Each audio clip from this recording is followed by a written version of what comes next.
Добро утро повторно. Како што напоменавте, од денеска стапува во сила одлуката на владата, односно се замрзнува цената на 11 видови на овош и зеленчук. Именно цените на овие продукти ќе се движат некаде од 55 па се до 110 динари, односно доматот, карфиолот и бананите ќе се продаваат за 70 динари по килограм, портокалите и лимуните 55 динари, мандарините 60 динари, краставиците и гравот до 75 динари, зелените пиперки до 90 динари, леката чија максимална цена до 31 април исто така ќе биде ограничена до 110 динари за килограм.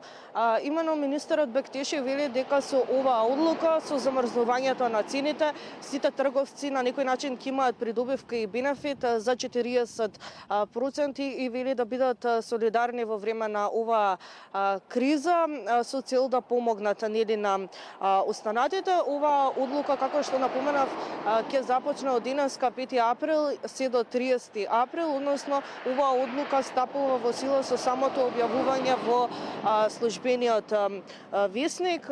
Именно ќе се вршат контроли со цел дали се спроведува оваа одлука, односно дали се почитуваат мерки. Екипите на Државниот пазарен инспекторат заедно со УЈП и МВР ќе проверуваат на терен, односно овие цени не само маркетите, туку ќе мора да ги почитуваат и зелените пазари. Покрај замрзнувањето на цените на белиот, на полубелиот леб, на производите за хигиена, исто така тестенините и домашните јајца и оризот, се спроведува и тогаш, односно се вршеа проверки на терен, со што биле пазарниот инспекторат направил над 1800 контроли, а казни заработиле 20 трговски субјекти кои треба да платат 40.650 евра. Нашата екипа вчера спроведе обиколка на еден од зелените пазари во Скопје со цел да го слушнеме ставот на нашите сограѓани, иако немаше голема раздвиженост, сепак ги прашавме присутните што мислат во однос на оваа одлука на замрзнувањето на 11 видови на овош и зеленчук, па во продолжение да ја слушнеме спроведената анкета на терен. За касната работа, сега да збориме реално, тоа требаше малку порано. Па порано требаше, не да и кренат, па сега замрзнавме. Онака ладно времето се замрзнавме сите. Треба да се замрзнат или не? Треба, како не треба, тама работа. Треба, нормално па. На оваа цена или? Море помалце треба, како ова, па по колку. Помалце, нормално дека треба помалце, ама ова држава наша не може крај да се најде. Ако им речеш помалце, ќе се бунат луѓето, демек поврзано сега со, како што откупот, греото за тие луѓе што одгледуваат, да ти кажам искрено. Гледаш дека е ладново не замрзнал и владата нека не замрзне и готово. Значи, џабе и колку да замрзне, толку е. Што ќе замрзне, 5 динара? Не е убаво тоа. Нека замрзне 20 динара банана нека јаде народ. Или патлиџан 50 динара нека јаде. Не 100 динара, што ќе замрзне 10 динара? Не знам како ќе биде, али ова кога нема нешто кој се бара и џабе што ќе замрзне. Нема ни да носат на ваму и уште погладни ќе остане народот. Едино што може да замрзнат дома у фрижидера. Иначе на друго место сумњам. Не можеш да му забраниш.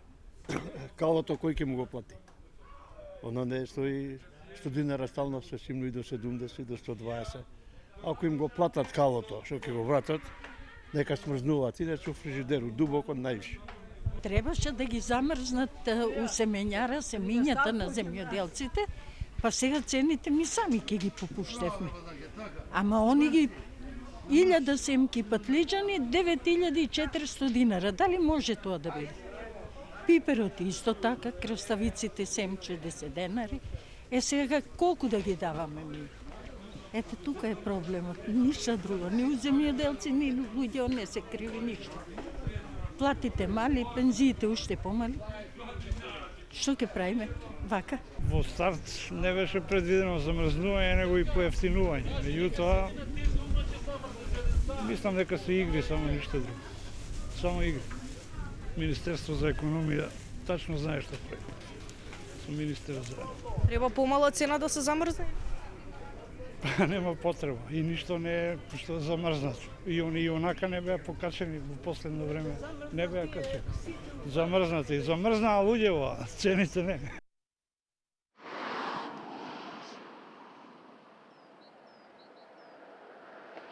Послушнавме ставот на граѓаните во однос на оваа спроведена анкета, со што тука и би го заокружиле ова линковско вклучување во однос на замрзнување на цените на 11 видови на овошје и зеленчук. Марија, ти благодариме за вклучувањето. Поздрав до тебе и колегата Наум.